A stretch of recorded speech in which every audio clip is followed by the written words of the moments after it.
in China, when people are carrying tons of luggage and struggle to get through the crowd. That is exactly how I looked like when I went to Florida for my very first golf training session 2 years ago. As we walked out of the terminal, I heard a lady scream at us, "How ridiculous! You guys play golf!" And then this tall middle-aged lady stared at us all the way until we got in the car like a scanner. Thankfully, I wasn't good at English, so I just ignored her completely. But now, I think it is worthy for me to talk about how I persuaded myself to dare to play golf and dare to be different. Honestly speaking, I was never an athletic person. I can still remember how one of my primary school teachers described my performance after a relay race. Goodness, you look exactly like a huge red lobster.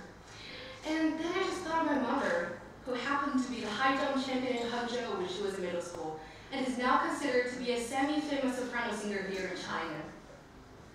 I have to say that I've always been proud of her accomplishments, but after that particular race, I realized that I shouldn't push myself so hard simply in order to compare myself to her.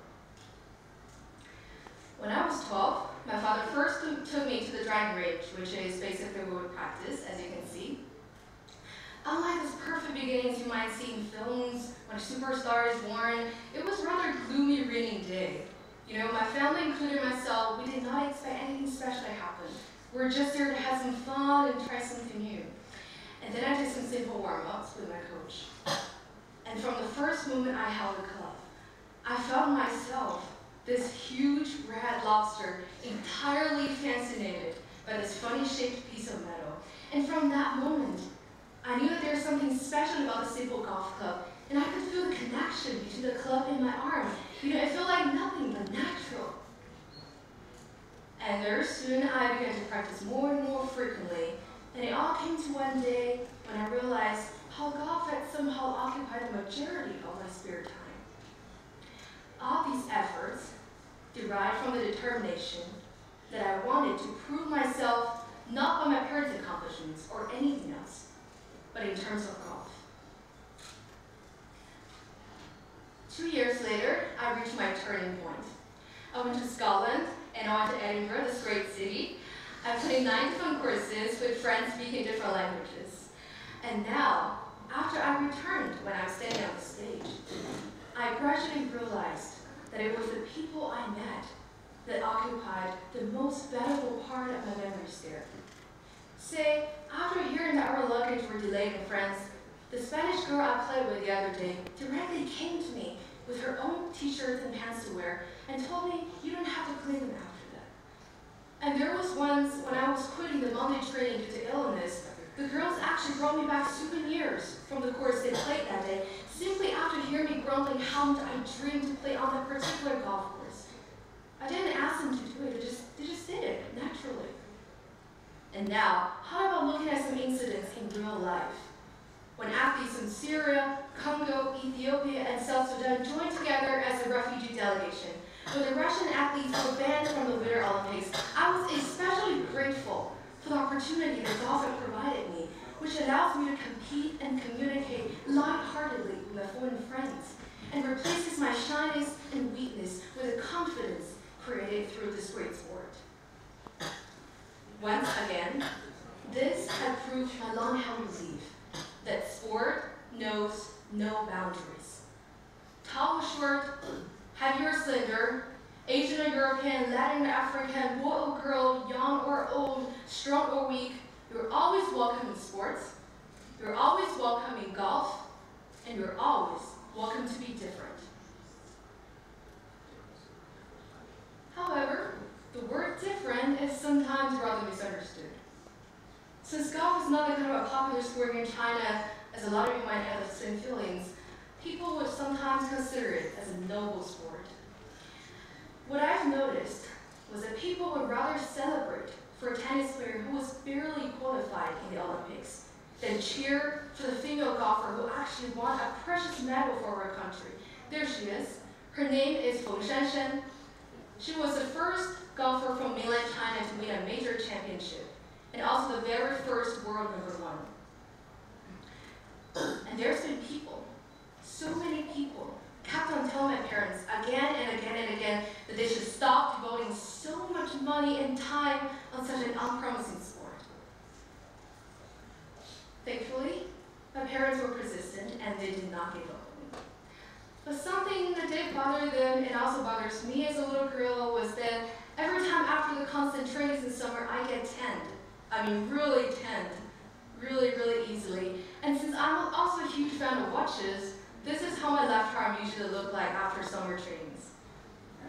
It seems sometimes dark, sometimes white, and that's why I don't call myself a huge red lobster anymore.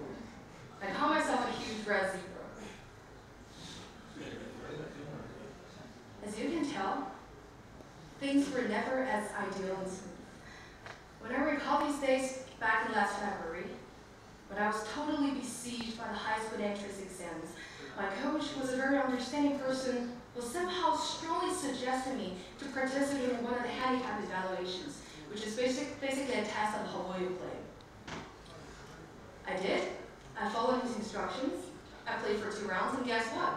Nothing special. I had a bad score due to lack of time to practice. And the thing is, I always consider that being inconsistent is one of the deadliest troubles for teenage athletes like me, because this means that your time and ability to participate in tournaments and compete for titles are so limited that it always makes you so hopeless about the future. There's been many nights when I just stared at the ceiling and kept on asking myself, should I withdraw from the competitions? Should I really sit down and seriously consider about quitting golf entirely in senior high? And is it impossible for me to prove myself in my own way? No one ever answered these questions. When I recall these days in solitude, sometimes I consider golf as a trouble that kind of disorganizes my previous schedules. But overwhelmingly, I cherished it as a selfless companion, because golf was the only one that answered the question. The moment I heard from my coach, I freaked out, and I could feel my brain seize with uncontrollable panic. Moreover, my mother was receiving treatments and operations for her ears in Beijing, and the whole process lasted for the entire 6 months. And that also means my father's had to travel between the 2 cities so frequently that it all came to one day when I suddenly realized how I had to depend entirely on my own, facing all these upcoming challenges. But fortunately, as you may tell, I was not alone. On these days when trigonometry and neutralization suppressed me to drawingness at midnight, when this huge red lobster clenched teeth to run on the playground, golf always allows me to put the burden down for a second, to rest. And I believe we all share something in common. We all have our beloved. Literature, or comics, or basketball, or music, or painting, anything that gives you a hand to get through the last gasp. You see, I don't have long and glamorous hair, I don't have a fair skin, and I never had slender good legs like a lot of my friends. But instead of this colorful makeup and exquisite dresses, I would love to leave my best side in golf shirts and caps, because that's when I feel the most confident and happy. That's when I'm the most unique and powerful, and uniqueness is what we should all be pursuing. Thank you very much.